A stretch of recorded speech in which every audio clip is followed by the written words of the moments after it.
Starting today, the California legislature approved a plan Democrats vow will shrink a portion of the state's multi-billion-dollar deficit. Capitol correspondent Eitan Wallace has a closer look at what will be cut and why Republicans say it doesn't go far enough. Clerk will open the roll.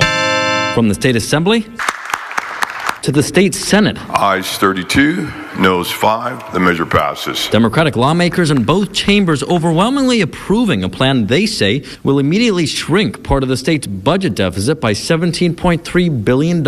This is not the final word on our state budget. Far from it. This is the first step. Assembly Budget Committee Chair Jesse Gabriel delivering that message, noting the plan takes a chunk out of the deficit, but he stresses it's just that, a chunk. In fact, the nonpartisan Legislative Analyst's Office estimates the state faces a total deficit of $73 billion, while the Newsom administration estimates it's closer to $38 billion.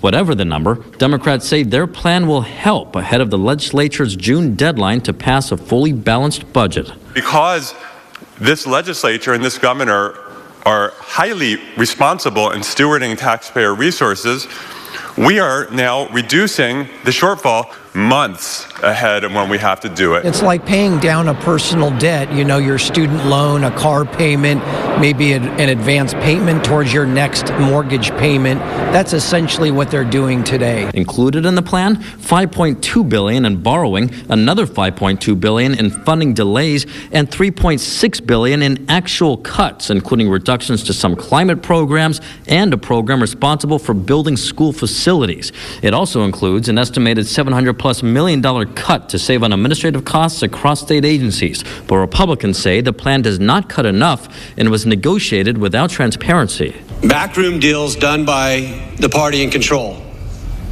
Our caucus has not had the opportunity to weigh in, and we have some serious budget deficits in out to the future that we need to really be adults in the room and tackle. Looking ahead, Assembly Speaker Robert Rivas says he's adamant about not dipping into more than half of the state's $24 billion rainy day fund to make sure it is still around should the state need it in future years. Ensuring that we still have some savings that we can depend on is important for many members of our caucus, and so we've got to be very cautious moving forward, but certainly excited the progress we've made today, but we have some very challenging choices to make moving forward. And the governor is expected to sign this in the coming days. Meantime, the legislature has until mid-June to determine how to shrink the remaining portion of the deficit and pass a fully balanced budget.